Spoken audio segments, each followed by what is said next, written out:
parler aujourd'hui de la gestion des pensées négatives. Peu importe combien vous avez une forte personnalité, combien vous avez la foi, vous ne parviendrez jamais à éliminer les pensées négatives. Pensées décourageantes, votre rêve ne se réalisera jamais. Vous ne rencontrerez jamais la bonne personne. Cela se serait déjà réalisé. Les pensées d'inquiétude, le rapport médical n'est pas bon, votre enfant n'est pas sur la bonne voie, les affaires ralentissent, qu'allez-vous faire? Les principaux outils de l'ennemi sont la tromperie et les mensonges. Votre esprit est la cible de son objectif. S'il peut contrôler vos pensées, il peut contrôler votre vie. Vous ne pouvez pas empêcher les pensées négatives de venir, mais voici la clé. Ce n'est pas parce qu'une pensée vient que tu dois la penser.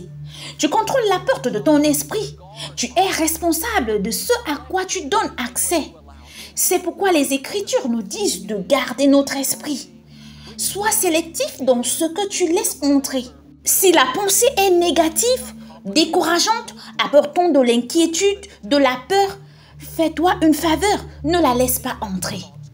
Ce n'est pas compliqué, ne demeure pas en elle, ne lui accorde pas du temps de ta journée.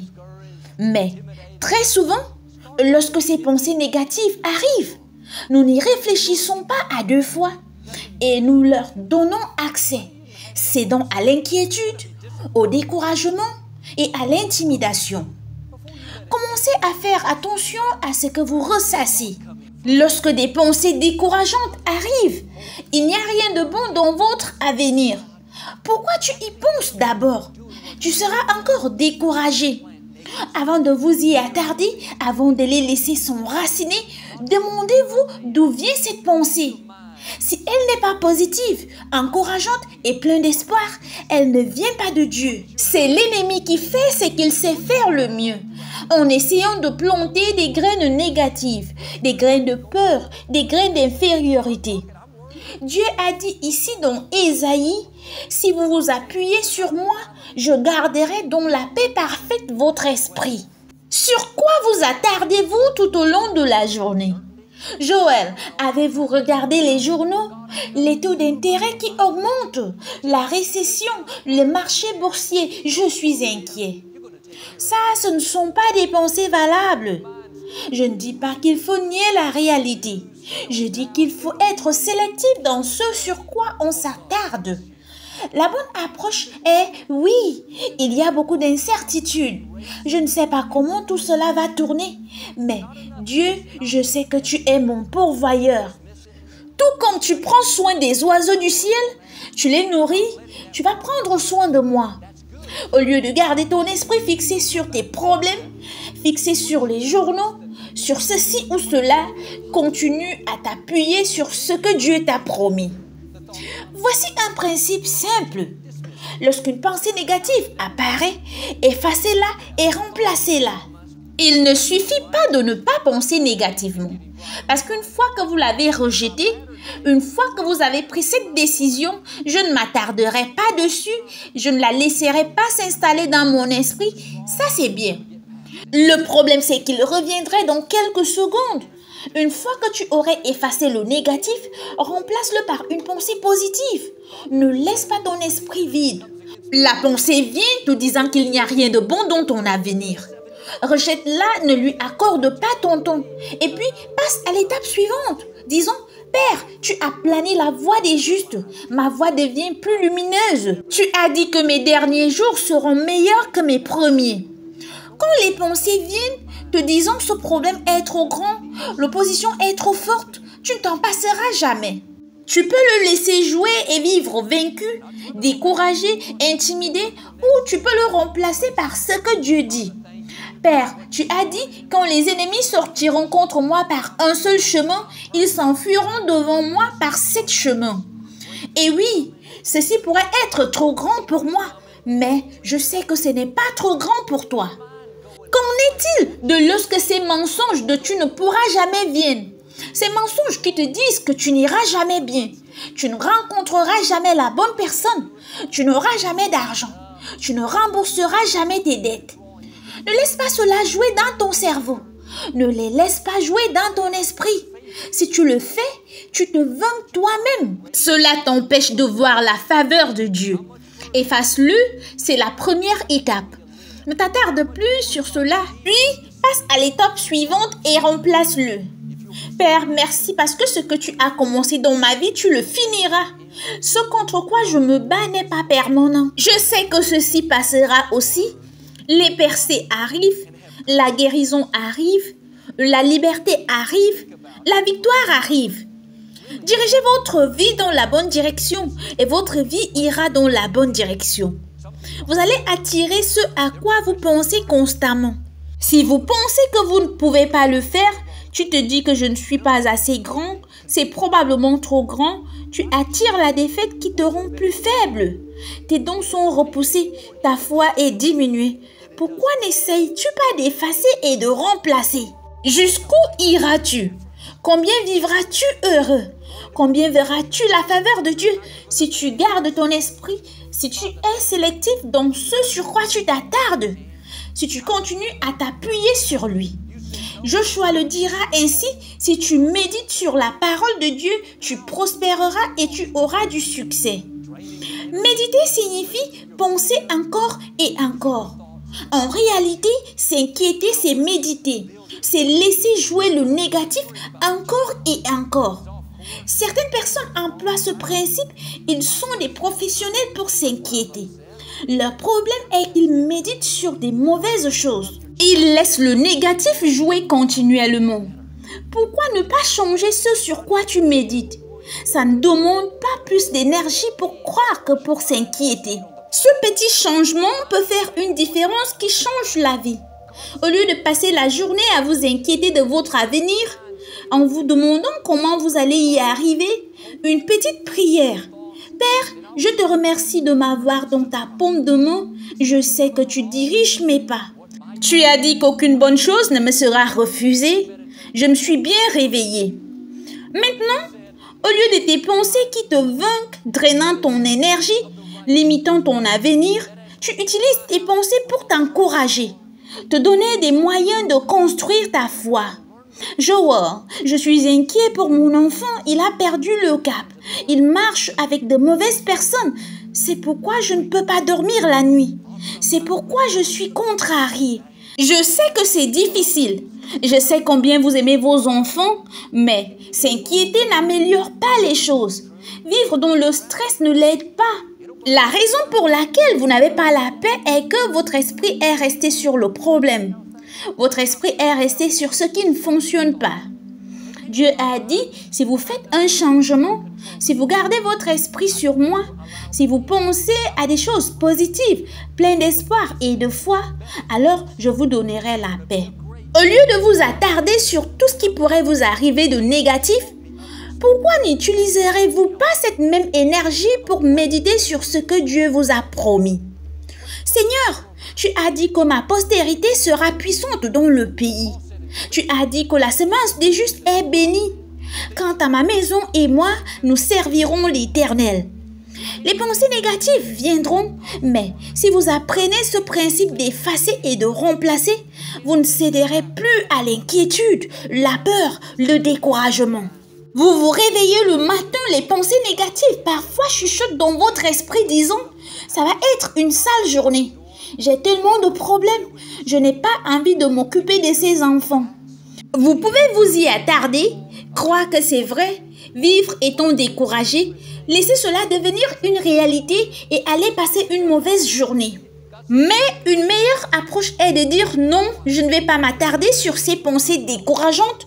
Elles me sont venues à l'esprit, mais je sais que je contrôle la porte. Je n'ai pas à les laisser entrer. Je vais les effacer et les remplacer par de meilleures pensées. Cette journée sera belle. Père, merci pour le don précieux de la vie.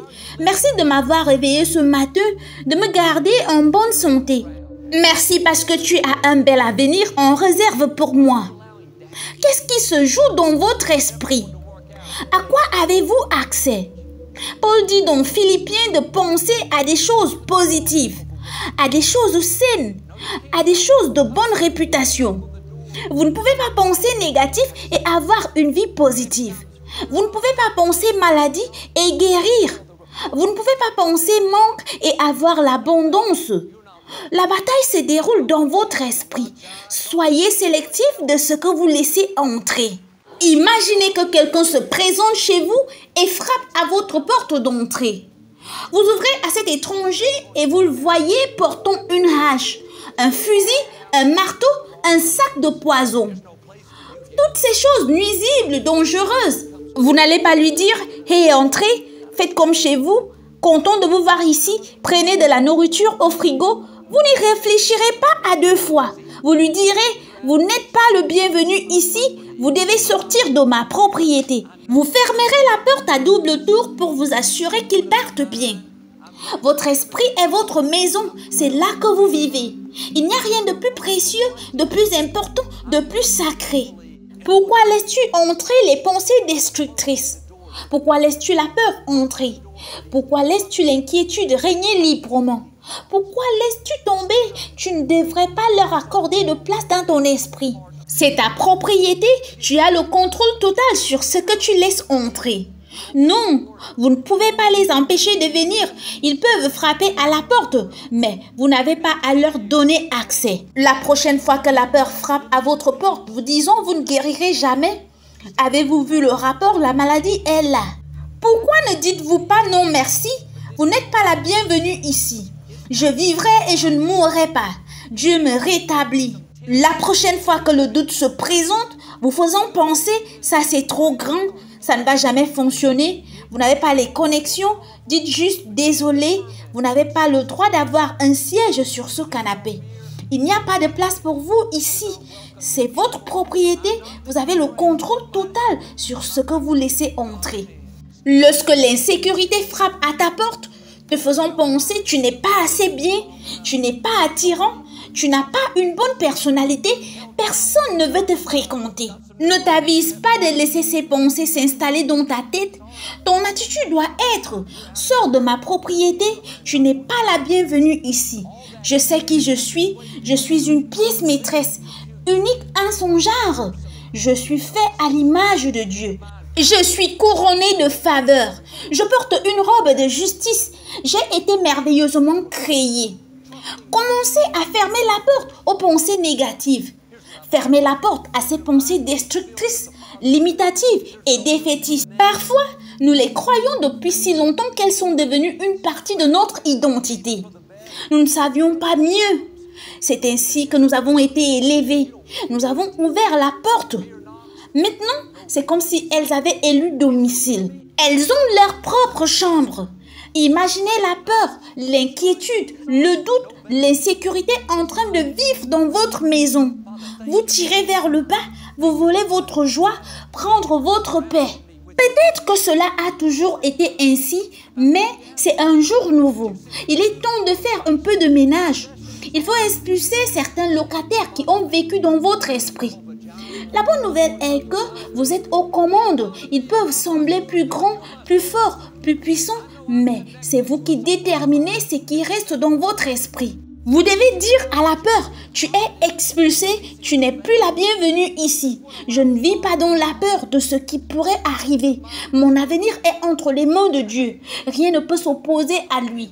Vous devez dire à l'inquiétude, tu as demeuré en moi il y a longtemps. Désolé, tu as perdu ton bail.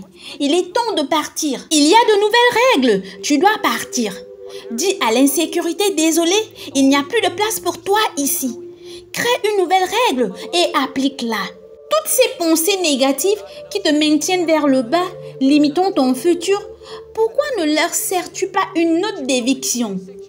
Garde ton esprit positif, plein de foi, croyant vaincre, faisant confiance à Dieu pour faire ce que lui seul peut faire. C'est ce que j'ai appris. Quand ton esprit est rempli de pensées positives, il n'y a pas de place pour le négatif. Lorsque vous êtes rempli de foi, de louange, de gratitude, croyant en Dieu pour le meilleur et que ces pensées négatives viennent, vous ne répondez même pas. Vous n'y faites pas attention. La peur frappe, mais il n'y a pas de place à l'intérieur. Elle dit, mais ils ne peuvent pas m'entendre. Non, cet homme est plein de foi. L'esprit de plainte frappe, le découragement. Désolé, il n'y a pas de place. Ce tome est en plan dans la louange. Père, merci pour ce que tu as fait. Merci de m'entourer de ta faveur. Quand l'inquiétude vient, qu'en est-il de cette pratique? As-tu vu les informations? L'inflation? Désolé, il n'y a pas de place. Père, merci parce que tu es Jéhovah Jireh. Tu es mon pourvoyeur. L'économie n'est pas ma source, c'est Dieu qui est ma source. Je sais que je suis connecté au fournisseur qui ne sera jamais en rupture de stock. Que se passe-t-il dans votre esprit? Y a-t-il des locataires que vous devrez faire sortir? Y a-t-il des pensées destructrices ou décourageantes dont vous devrez vous en débarrasser? Voici ce que ma mère faisait. Vous connaissez son histoire. Elle a été diagnostiquée d'un cancer en phase terminale en 1981. Il lui restait quelques semaines à vivre. Elle n'avait que 46 ans. Elle était parfaitement en bonne santé, toujours active, administrant l'église avec mon père, voyageant dans le monde. Soudainement, elle reçut cette nouvelle terrible. Elle devint très maigre, sa peau était devenue jaune. Les docteurs avaient dit qu'il n'y avait rien de plus qu'ils puissent faire. Pouvez-vous imaginer les pensées qui ont frappé à sa porte? Voilà, c'est fini avec toi. Tu peux commencer à faire des plans pour tes funérailles. Au milieu de la nuit, lorsqu'elle se réveillait, une pensée venait. Tu peux être enterré avec cette robe rose que tu portes. Ma mère avait de bonnes raisons de s'inquiéter, d'être effrayée, désespérée. Mais elle a compris ce principe. Quand la peur a frappé à la porte, elle n'a pas permis. Quand l'inquiétude a frappé, elle a dit non, il n'y a pas de place pour toi ici. Quand le doute est venu, lui disons, regarde le rapport médical. Ça, ce sont les meilleurs médecins du monde. Il n'y a plus rien à faire pour toi. Elle a dit non, il n'y a pas de place pour toi dans mes pensées. Elle a été extrêmement sélective de ce qu'elle laissait entrer. Elle savait qu'elle était dans un combat. Elle n'allait pas donner un espace précieux aux pensées négatives et au découragement dans son esprit. Quand tu es dans une bataille et lorsque ces forces s'opposent à toi de manière extrême, tu seras plus tenté à croire à ces mensonges te décourageant. Ça ne marchera jamais, accepte-le plus que jamais. Tu dois fermer la porte. Ne donne pas accès à ces mensonges. Tu as besoin de toute ton énergie pour croire, pour rester fort, pour avoir la foi de vaincre ceux qui essayent de t'arrêter. Sois diligent. L'Écriture dit, ne donne pas de place à l'ennemi. Cela veut dire, ne lui donne pas de pièces dans ta maison. Ne lui donne pas de place dans ta pensée. Ma mère n'a pas juste effacé les pensées négatives, mais elle les a remplacées par la parole de Dieu. Elle a gardé son esprit rempli des promesses de Dieu. Je l'entendais citer les Écritures. Je vivrai et je ne mourrai pas. Dieu me donne la santé et il me prête longue vie. Si vous laissez votre esprit vide, il gravitera naturellement vers le négatif. Surtout dans les moments difficiles. C'est alors qu'il faut être très discipliné dans ce que vous permettez dans votre esprit et adopter des pensées de foi, d'espérance et de victoire. Un ami à moi a été diagnostiqué d'un cancer. Il était joueur de football professionnel et il a dû arrêter de jouer pour suivre le traitement. Il aurait pu être découragé et abandonner ses rêves, mais son attitude était que cette maladie ne va pas me vaincre. C'est juste une bosse sur la route, je jouerai à nouveau au football, je vais accomplir mes rêves. Il était tellement discipliné dans son esprit qu'il ne laissait personne utiliser le mot cancer dans sa maison. Il a dit à sa famille, à ses amis et même à ses médecins. Il ne voulait pas qu'il soit ancré dans son esprit. Même lorsqu'il suivait la chimiothérapie, pendant tout ce temps, il disait « Seigneur, je te remercie de m'avoir guéri. Celui qui est en moi est plus grand que celui qui est dans le monde. » 2 ans plus tard, il était guéri et il est rentré à la ligue jouant au football professionnel. Les pensées lui ont donné toutes les raisons pour lesquelles cela n'arriverait jamais. Mais il n'a pas répondu à la porte. Il n'a pas donné de place à l'ennemi. Ne laisse pas ces mensonges prendre de l'espace. Ne leur donne pas accès en les croyant. Appuie-toi sur ce que Dieu a dit sur toi. Ma mère a continué à faire cela et ça ne s'est pas produit du jour au lendemain. Mais petit à petit, elle allait de mieux en mieux. La science médicale nous dit même que Lorsque les gens sont positifs et pleins d'espoir et qu'ils croient qu'ils vont guérir, ils ont beaucoup plus de chances de se rétablir que ceux qui sont négatifs et découragés. Ma mère a aujourd'hui 88 ans. Elle est en bonne santé et forte. De quelques semaines à vivre à 42 ans aujourd'hui. Dieu a le dernier mot. Pourquoi ne vous mettez-vous pas d'accord avec lui? Ne laissez pas ces mensonges jouer dans votre esprit. Commencez à les effacer, puis passez à l'étape suivante. Remplacez-les par des pensées victorieuses remplies de foi. Voici une autre clé. Tu te diriges vers ce à quoi tu penses constamment. Cela peut être utile ou nuisible. Qu'est-ce que tu penses de ton avenir?